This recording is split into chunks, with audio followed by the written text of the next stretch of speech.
Bom dia, boa tarde ou boa noite, a depender do horário que você esteja assistindo esse vídeo. Tudo bem com você? Eu sou o professor Fábio e no vídeo de hoje eu gostaria de conversar com você um pouco a respeito do limite fundamental. Vamos lá?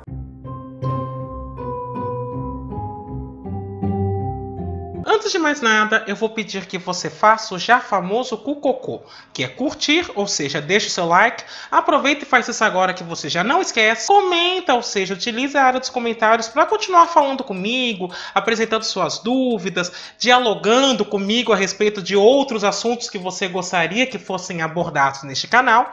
E, caso você goste desse vídeo, compartilhe com seus amigos, compartilhe com seus contatos, compartilhe com aquele seu amigo que está precisando de uma ajuda em cálculo. Além disso, eu vou pedir para que você clique no sininho, se inscreva e ative as notificações. Desta forma, toda vez que sair um vídeo novo, você será imediatamente avisado. O objetivo deste vídeo em particular é discorrer um pouco a respeito daquilo que nós chamamos de limite fundamental quando estamos estudando cálculo diferencial e integral para funções reais de uma variável real e mostrar também algumas implicações desse limite. Então, sem mais delongas, passemos a ele. O limite fundamental que será demonstrado é este que você está vendo na sua tela, que o limite para x tendendo a zero, da função seno de x sobre x é igual a 1. Perceba que se eu substituir zero direto nas duas funções, no numerador eu vou ter seno de zero, que é zero, e no denominador eu vou ter zero. Então eu teria no primeiro momento zero sobre zero, que nós chamamos de indeterminação. Mas há como demonstrar que na realidade o limite, neste caso específico, vale 1. E isso tem uma inspiração geométrica, uma inspiração baseada no ciclo trigonométrico. Então vamos dar uma olhada nele. Então perceba o seguinte, nesse momento eu estou olhando para o ciclo trigonométrico. E aí eu quero destacar dois triângulos. O primeiro, o triângulo ACE. E depois o triângulo ADE. Perceba o seguinte, este ponto C tem como coordenadas cosseno de x, seno de x, onde x é este ângulo. Agora eu vou trabalhar um pouco com a área do triângulo. A área do triângulo é dada de que maneira? Base vezes altura dividido por 2. Então eu vou calcular a área do triângulo descrito por A, C e E. Isso é base, a base é o raio do ciclo trigonométrico, que é 1, vezes a altura, então é aonde eu encontro o ponto C no eixo Y, então vezes seno de x, dividido por 2. E isso me dá seno de x sobre 2. Num segundo momento, eu vou observar a área do triângulo ADE. Novamente, a área vai ser base vezes altura dividido por 2. A base tem tamanho 1. E agora, a altura, quando nós estamos definindo o ciclo trigonométrico, este eixo em particular, que contém os pontos E e D, é o que a gente chama de eixo das tangentes. Então, a altura do triângulo ADE é a tangente de x sobre 2. E, por fim, eu quero observar a área desse setor circular descrito pelos pontos A, C e E. Não do triângulo, mas o setor circular, ou seja, de parte desse círculo. E aí eu gostaria de observar o seguinte. Eu vou chamar a área desse setor circular de AS. Mas perceba o seguinte. Pensando em áreas, eu tenho que a área do triângulo ACE é menor que a área do setor circular e, por sua vez, isso é menor que a área do triângulo ADE.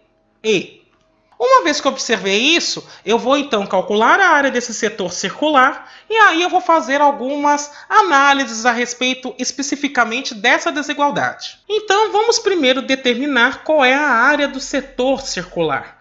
Perceba o seguinte, eu vou fazer uma regra de 3.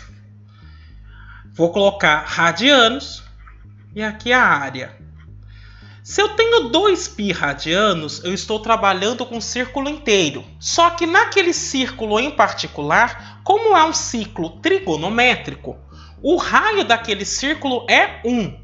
E a área de um círculo de raio 1 é π. Porque a área é π vezes r ao quadrado. Neste caso, o r, que é o raio, vale 1. Então vai ficar π vezes 1 ao quadrado, que é π. Agora eu estou trabalhando com o ângulo x.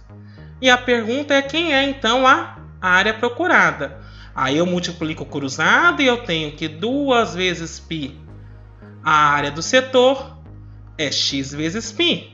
E portanto a área do setor é x vezes π dividido por 2π, que é igual a x sobre 2.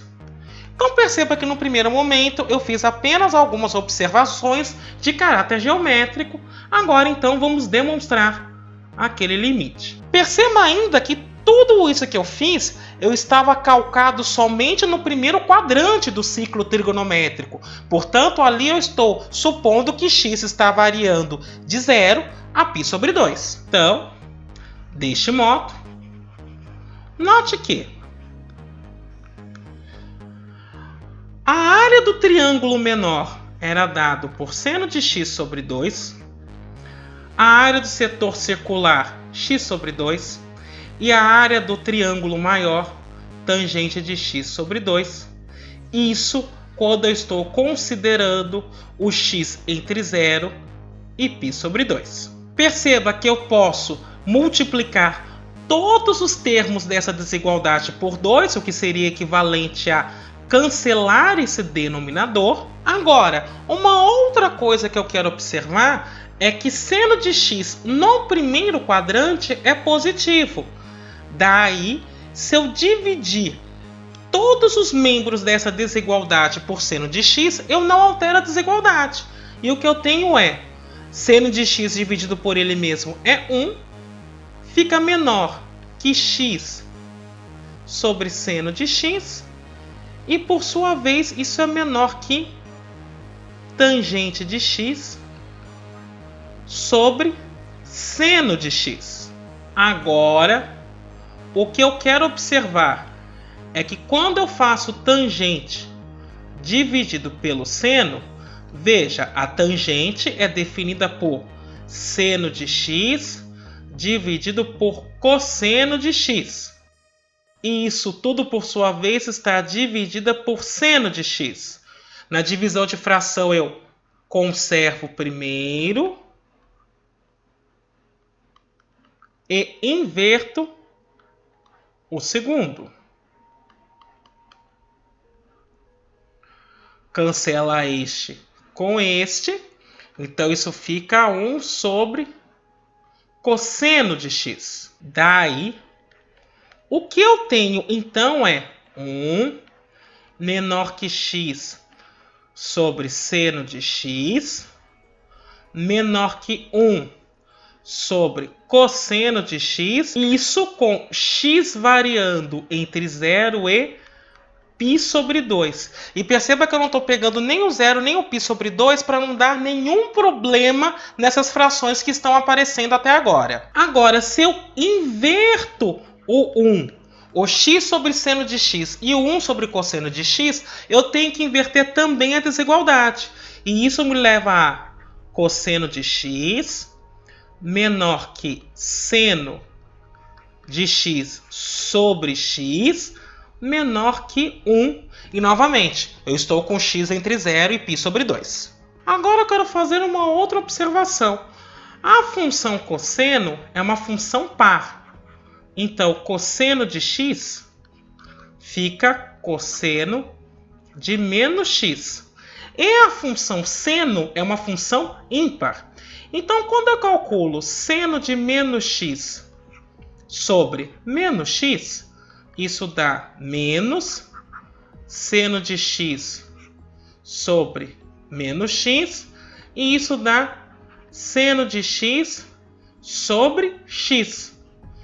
Portanto, com estas observações, eu posso dizer que essa desigualdade, cosseno de x menor que seno de x sobre x menor que 1, ela é válida desde que 0 fique menor que o módulo de x menos 0, para não considerar o zero, e isso, por sua vez, tem que ficar menor que π sobre 2.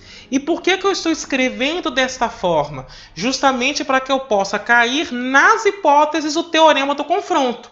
E perceba que é este teorema que vai me permitir concluir o resultado. Por quê?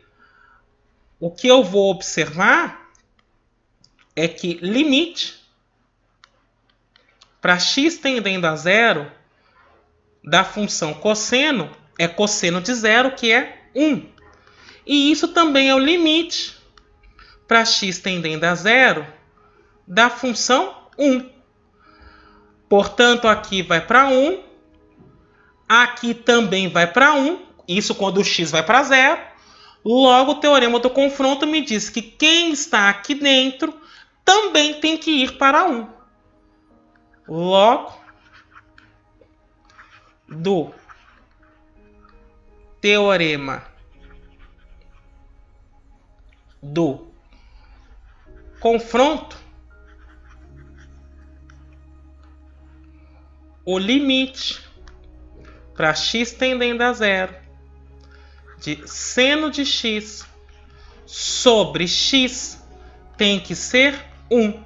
E isso era o que nós gostaríamos de demonstrar. Um segundo resultado também interessante é provar que o limite para x tendendo a zero de 1 menos cosseno de x sobre x, isso dá zero. E veja, isso sai exatamente do limite fundamental. Porque o limite para x tendendo a zero da função 1 menos cosseno de x sobre x é igual ao limite para x tendendo a zero. Eu vou pegar esta função e multiplicar por 1. Mas 1 de maneira específica. Ou seja, eu vou multiplicar o numerador por 1 mais cosseno de x. E o denominador também por 1 mais cosseno de x. E perceba que isso, na realidade, vai ficar o limite para x tendendo a zero. Aqui é o produto da soma pela diferença, então fica o quadrado do primeiro, que é 1, menos o quadrado do segundo, então cosseno ao quadrado de x, dividido por x, vezes 1 mais cosseno de x. Mas lembrando da identidade trigonométrica fundamental, 1 menos cosseno ao quadrado é seno ao quadrado de x.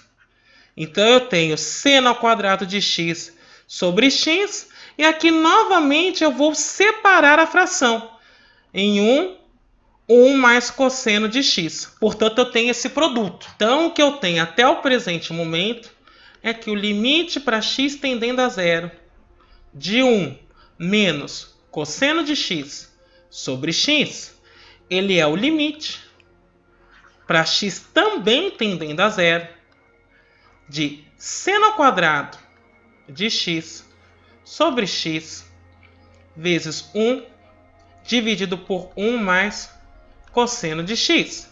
E aí perceba que eu posso pegar este produto que está dentro do limite e quebrá-lo assim. Limite para x tendendo a zero de seno de x sobre x vezes seno de x, que aqui eu teria o seno quadrado, vezes 1 sobre 1 mais cosseno de x. Agora, esta parcela é o limite fundamental, porque x está indo para zero. Então, isso aqui vai para 1. Seno de x, quando x tende a zero, vai para seno de zero, porque seno é uma função contínua, então isso dá zero. E essa parcela, perceba, como o cosseno também é uma função contínua, cosseno de x, quando x tende a zero, vai para cosseno de zero, que é 1. Então esse limite vira 1 vezes 0 vezes 1 dividido por 1 mais 1, 2. E esse produto dá 0. E isso encerra a nossa demonstração. Então agora, para fixarmos essas ideias, vamos fazer alguns exemplos. Então no exemplo 1 eu vou encontrar 3 limites específicos. Então no item A é para encontrar o limite para x tendendo a zero de tangente de x sobre x. Perceba que isso é o limite. Para x tendendo a zero, a tangente é descrita por seno de x sobre cosseno de x, tudo isso dividido por x. E aí, na divisão de frações, eu conservo a primeira, portanto, vai ficar seno de x dividido por cosseno de x, e inverto a segunda, então 1 sobre x. E isso eu posso reescrever assim: limite para x tendendo a zero de seno de x sobre x vezes 1 sobre cosseno de x. Seno de x sobre x, quando x tende a zero, é o limite fundamental, que é 1. Cosseno é uma função contínua, então quando x tende a zero, cosseno de x vai para cosseno de zero, que é 1. Então isso vai ficar 1 vezes 1, e esse limite dá 1. No item B é para calcular o limite para θ descendo a zero de seno de 2θ sobre θ. Aqui há duas formas de calcular esse limite, só que aqui eu vou pegar em particular uma fórmula de arco duplo. Então isso é o limite para θ tendendo a zero, seno de 2θ é 2 seno θ cosseno θ, dividido por θ. E eu posso reescrever esse limite da seguinte maneira. Isso é o limite para θ tendendo a zero de 2 vezes seno de θ sobre θ vezes cosseno de θ. Seno de θ sobre θ vai para 1. Então isso dá 2 vezes 1 vezes o cosseno de zero, que é 1. E isso dá 2. E para resolver o item C, antes de resolver o limite, eu quero calcular um limite específico. Limite para x tendendo a zero da função seno de kx dividido por kx. E neste caso, k é um número real. Perceba o seguinte: para calcular esse limite, eu posso fazer uma mudança de variáveis. Então, eu vou considerar u igual a kx. E aí eu quero perceber o seguinte: quando x tende a zero, u também tende a zero. Daí, o limite para x tendendo a zero de seno de kx dividido por kx é igual ao limite para u tendendo a zero de seno de u sobre u. E isso, como é limite fundamental, dá 1. Portanto, limite de seno de 5x sobre 5x dá 1. Quando x vai para zero, evidentemente. Limite de seno de 3x sobre 3x também vai para 1. Isso quando o x está indo para zero. Isto posto, agora eu vou resolver o item C. Então era o limite para x tendendo a zero de seno de 3x sobre seno de 5x. E isso eu vou escrever da seguinte maneira: é o limite para x tendendo a zero de seno de 3x dividido por 3x multiplicado por 3x. Perceba que na realidade eu peguei o numerador e apenas multipliquei por 1, mas por 1 que me é conveniente. No denominador eu vou fazer a mesma coisa. Isso é 5x vezes seno de 5x dividido por 5x. E agora eu vou separar essas frações.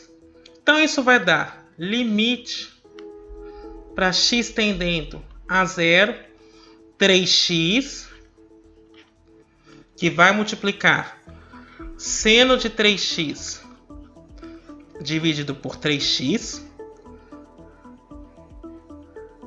Esse 3x vai estar dividido por 5x, que no denominador também vai multiplicar seno de 5x por 5x. Agora perceba, esse x cancela com esse, então me sobra 3/5. Seno de 3x sobre 3x é 1, então vezes 1. Seno de 5x sobre 5x, no limite, quando o x vai para 0, também é 1. Então fica 3/5 vezes 1 e isso dá 3/5. No exemplo 2, é para calcular o limite para x tendendo a 0 de seno de 5x sobre x. Perceba que eu vou usar um truque muito parecido ao que eu fiz no exemplo 1, item C. Perceba, seno de 5x sobre x, eu vou multiplicar por 1, mas 1 que me é conveniente. Neste caso, 5 sobre 5. Porque eu terei o limite para x tendendo a 0 de 5 vezes seno de 5x dividido por 5x. Quando o x vai para 0, este limite dispara para 1. Então, isso é 5 vezes 1, que dá 5. E no nosso último exemplo, eu vou calcular o limite da função 1 menos cosseno de x sobre x quadrado quando o x vai para 0. Neste caso, eu vou fazer um truque utilizando a identidade fundamental trigonométrica. Então, veja, quando eu tenho 1 menos cosseno de x sobre x quadrado, eu vou multiplicar por 1 mais 1 que me é conveniente. Neste caso, vai ser 1 mais cosseno de x dividido por 1 mais cosseno de x. E isso vai ficar o limite para x tendendo a 0. Perceba, o produto da soma pela diferença vai ficar 1 menos cosseno ao quadrado de x dividido por x quadrado. E aqui eu vou deixar separadinho 1 sobre 1 mais cosseno de x. Eu apenas rearranjei este produto de funções de maneira que me seja interessante. Porque, veja, 1 menos cosseno ao quadrado, pela identidade fundamental trigonométrica, é igual a seno ao quadrado. Então, isso vira limite para x tendendo a 0 de seno ao quadrado de x sobre x quadrado vezes 1 dividido por 1 mais cosseno de x.